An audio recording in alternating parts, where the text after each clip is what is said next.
മനുഷ്യൻ ദൈവനിഷേധം നടത്തി, ദൈവനിന്ദ നടത്തി ഒക്കെ ചെയ്തു കൂട്ടുന്ന പാപങ്ങൾക്ക് പരിഹാരമാണ് തിരുമുഖ ഭക്തി. എങ്ങനെയാണത് പരിഹാരമായി മാറുന്നത്? നമ്മൾ ഈശോയുമായി ആഴത്തിൽ ബന്ധത്തിലായിരിക്കുക എന്നതാണ് ദൈവനിഷേധത്തിനും ദൈവദൂഷണത്തിനും വിശുദ്ധമായ ദിനങ്ങളുടെ അശുദ്ധമായ ആചരണത്തിനുമൊക്കെയുള്ള പരിഹാരമെന്ന് പറയുന്നത്. അപ്പോൾ ഈശോ നമ്മെ ക്ഷണിക്കുകയാണ് ഈശോയുമായി ആഴത്തിൽ ബന്ധത്തിലായിരിക്കാൻ.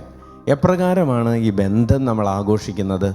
ഈ ബന്ധം നമ്മൾ ആഘോഷിക്കുന്നത് ഈശോയെ എന്ന നാമം ആവർത്തിച്ച് വിളിച്ച് പ്രാർത്ഥിച്ചുകൊണ്ടാണ്. എത്ര സുന്ദര സുരഭില നാമം, സുന്ദര സുരഭില നാമം, എത്ര സുന്ദര സുരഭില നാമം.